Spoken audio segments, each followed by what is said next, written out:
The UFC is in a really interesting spot at the moment. And what I mean by that is we've got a couple of fights that are coming up and potentially coming up that are going to be determined, championship fights, by the way, by challenges that have losing records. So that's a bit mind boggling in an institution and an organization that prides itself in having all the best fighters fight each other. And don't get me wrong. In that I'm saying that potentially fighters with losing records are not good fighters. That's not what I'm saying, but I'm saying that if you do come up to the stage where you're in a championship fight, you definitely need to have a winning record. Momentum is everything, especially in a championship fight. So to give examples, Yoel Romero is versing Israel Adesanya for the belt. There's been murmurings, and this hasn't been confirmed, that Henry Cejudo is going to verse Jose Aldo, who's on his own losing streak of his own. So it's just a bit odd, right? And I think straight off the bat here, what we can see is the UFC has shown its arm. And what I'm showing its cards straight off the bat, and that first and foremost, they are an entertainment company. Well, Kev, that's an understatement of the year. Of course they're an entertainment company, you say. Yeah, absolutely. But I think at the same time, what's really the UFC has prided itself as being an institution of integrity, hold up, in the sense that the best fighters end up fighting each other, and individuals that win the championship really are the rightful owners and rightful kings in the division. So when you go down a wheelhouse such as what's currently happening, you say that, you know what, entertainment value and your ability to pull is really important. And we've seen that. We've seen that in the entertainment era. We've seen Conor McGregor usher an era of individuals that really embrace the marketing aspect of the sport, and to good accord. You've got viewership rising for the UFC in terms of levels we've never seen before. So there's definitely some merit into how it's being run and how it's manifesting itself. But from a pure fighting perspective, it really cheapens the sport when you have challenges that are there and have losing records. So enter Jan Blachowicz versus Corey Anderson as basically the fight to find out who's going to verse John Jones. The light heavyweight division is, rebirth may be a strong word, but is definitely undergoing a bit of a renaissance in terms of individuals there. So you had the middleweights coming up. You had the likes of, absolute mind blanks here, but Jacare Souza come up, Weidman come up. You had these individuals all come up to bolster it. And I think even there, Dominic Reyes showed what a true light heavyweight challenger he really is. And that's definitely a fight that needs to be rerun and see it. So Corey Anderson and Jan Blachowicz was meant to be the fight that was to determine who's potentially, next at the stab of to verse John Jones. And in these two individuals, we saw people that were coming in with momentum and with winning streaks. I believe Corey Anderson had 3 to 4 fight winning streak, and Jan very similar.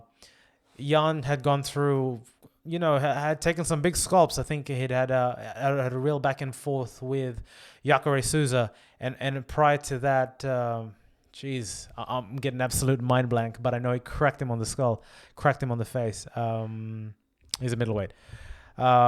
And Corey Anderson, the dismantling of Johnny Roberts was really good. So look, both individuals coming in, Johnny Walker, sorry, both individuals coming in with strong momentum and really looking to cement, to take a stab at John Jones with not necessarily only a win, but an impressive win at that, because what we got to understand is Dominic Reyes really exceeded a lot of expectations, both from, viewership perspective, and John himself. I think he after the fight, they basically said that there was going to be a rematch. When it was going to happen was obviously the contentious bit.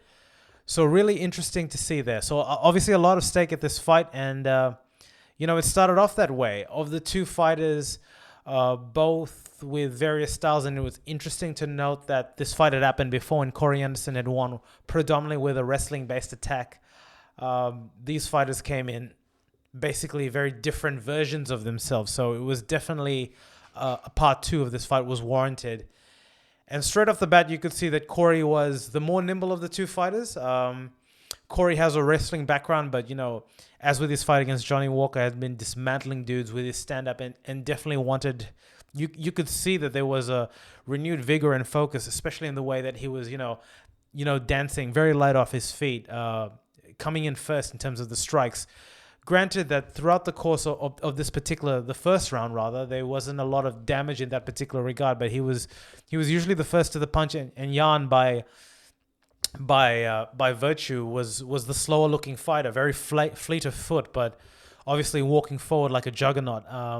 Threw a couple of strikes there, and what you saw was a classic contrast in striking styles. Jan with, looking like the behemoth that he is, and Corey a little bit more nimble, potentially not necessarily picking apart, but definitely had a lot of feints and movement going there. But I guess the short of it is this fight didn't last too long. Corey got a little bit overzealous and walked into a straight right by Jan, and it was over. And I'll tell you a couple of things about Jan in terms of that he might not be the most dynamic fighter in the way he operates, but if he does land that hammer on you, you are going to sleep. And Luke Rockhold, that's the individual that he cracked in. And he's shown that he has that one-punch knockout power in the light heavyweight division. And it was over for Corey Anderson, which is a crying shame because, based on what we saw, he looked to be the more dynamic fighter. But hence, as it is in mixed martial arts and in the UFC, you're talking about inches. It's a game of inches, and it was a little bit more than an inch. But Corey Anderson ran into a hefty right hand by Jan, and it was over. And after that, Jan looks straight at John Jones and asks him for the fight. So potentially, that's the fight that we're looking at: Jan versus John Jones. And John Jones was very G'd up. The crowd was G'd up, and we saw that this could be a chapter in terms of who John's next fight was. And I think what's interesting is the sellability of this fight, hearkening to my points a bit earlier on, in that we're ushering an era of entertainment where the entertainment value and the ability to promote a fight is just as important. Let's think about this. John Jones versus Jan Blachowicz as a headliner. Could that potentially headline itself as a premier fight? Don't know. I feel like it needs a stronger card. I'm not too sure what narratives you could build there, apart from the fact that Jan murks people and John is, the GOAT, however you want to put it. Corey Anderson, for all intents and purposes, at least had a little bit of history with John. There was a bit of hostility. You could build it there. He was coming up in terms, he was amping himself up on the mic and really calling John Jones out. So there were elements there that we could kind of discuss and you could see how this fight could be marketed. Look, there's no doubt that the way that Jan finishes people is entertaining, but I guess the thing is, we've seen iterations of this sort of fighter versus John Jones, and it hasn't been effective rather. Shogun Rua, massive puncher. Thiago Santos, massive puncher. Rampage Jackson. I mean, arguably the guys that I've just noted are more dynamic strikers than Jan. Jan's very fleet-footed. And when they interviewed him, they asked him how would he potentially beat Jones, and all he really had to say, English is not his first language, so he's doing the best that he can, was Polish power. He's talking about the knockout ability that he has, and he's clearly demonstrated that, and there's no way that you can doubt that. That's a fact, fact of life, and every individual that goes into the octagon has a puncher's chance. But there's so many tools that are stacked in John's favor, and definitely after seeing Dominic Reyes, you'd say that a fighter, especially if you're going to strike with Jones, you need to be fleet of foot. You can't be standing there.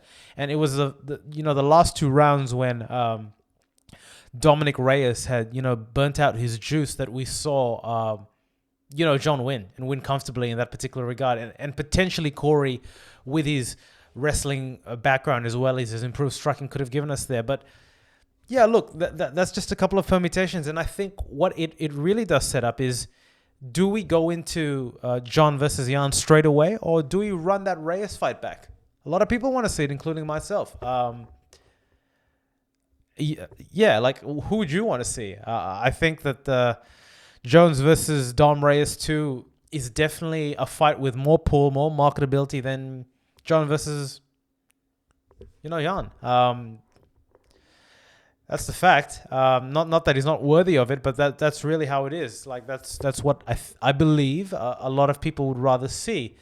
And it's a sad state of affairs, but the fact of the matter is I don't think Jan is going anywhere. And when he was interviewed by ESPN at the conclusion of the fight, he did note that if he wasn't next in line, if they were going to roll the Reyes and John's fight back, he would wait.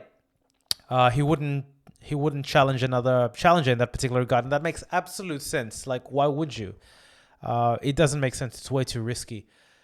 Look, those are the facts, and that's what's been laid out. I think the main thing is the light heavyweight division. I wouldn't say it's back, but we've got new fresh blood there, and that's an exciting thing. And John has stated that he wants to clear up the division, so he's going to have to clear out this division. And Jan and Corey, unfortunately for Corey, he wasn't able to clear this particular hurdle, but he's definitely a fighter that's worthy of taking a shot against John. Like, can he defeat John? I don't know. I don't know. A lot of people have tried, and no one to date has kind of solved that Rubik's Cube. So it'll be interesting to see. So tell me, what do you guys think? Does John versus Jan appeal to you? Is that the fight next, or does John versus Dom Reyes part 2 work? Or does John just, throw the deck of cards completely and go up to heavyweight and, you get a scrap on with Stipe? There are a lot of moving parts here and a lot of ways that this goes. So, look, it's really interesting. Leave some comments below. Let me know what you think. And thanks for tuning in.